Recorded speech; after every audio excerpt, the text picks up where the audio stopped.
এই পরিচ্ছন্নতা কর্মী বিরক্ত হয়ে ঝাড়ু দিচ্ছিল। সে বিড়বিড় করে বলছে, এত রোদ সবাই দেখে গোসল করতে চলে আসে, একা কত পরিষ্কার করা যায়। সে মেঝের নোংরা পানি আর আবর্জনা না ধুয়ে উল্টো একটা ব্যবহার করা তোয়াল দিয়ে পরিষ্কার করতে শুরু করে দেয়। এরপর সেই নোংরা তোয়ালটি আবার গ্রাহকদের জন্য রেখেও দেয়। এমনকি টয়লেটের ব্রাশ দিয়ে বোতলে পরিষ্কার করতেও দ্বিধাবোধ করে না, উল্টো সে মুখে থুতু দিয়ে নোংরামি আরো বাড়িয়ে দেয়।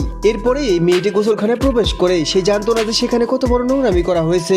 সে না জেনেই নোংরা তোয়ালটা ব্যবহার করে এবং কিছুক্ষণ পরে বাইরে বেরিয়ে আসে। মেয়েটি ব্যথায় কুকড়ে যাচ্ছে। তার বন্ধু তাকে সাহায্য করার চেষ্টা করলে আশেপাশে মানুষ তাকে নিয়ে ব্যঙ্গ বিদ্রুপ করতে লাগে। মেয়েটির বন্ধু তার প্রতিবাদ করে এবং দ্রুত তরুণীকে হাসপাতালে নিয়ে যায়। ডাক্তার মেয়েটাকে পরীক্ষা করে গম্ভীর মুখে জানান যে আপনার শরীরে মারাত্মক ইনফেকশন হয়েছে, সম্ভবত কোনো অস্বাস্থ্যকর বা নোংরা জিনিস ব্যবহার করার কারণে এমনটা হয়েছে। তখনই মেয়েটা মনে পড়ে যায় যে সে তো গোসলখানায় গিয়েছিল। তখনই তার সেই পরিচ্ছন্নতা কর্মী খারাপ আচরণের কথা মনে পড়ে যায়। যার কিছুদিন পরে মেয়েটা এবং তার বন্ধু গোসলখানায় ফিরে যায়, যেখানে গেলে তারা দেখতে পায় যে পরিচ্ছন্নতা কর্মী তখন সেই একই কাজ করছে।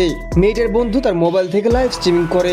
বাজে মহিলাটা এইসব দেখার পরে অহংকারের সাথে বলতে লাগে যে এই জায়গার মালিক আমার আত্মীয় লাগে, তোমরা আমার কিছুই করতে পারবে না।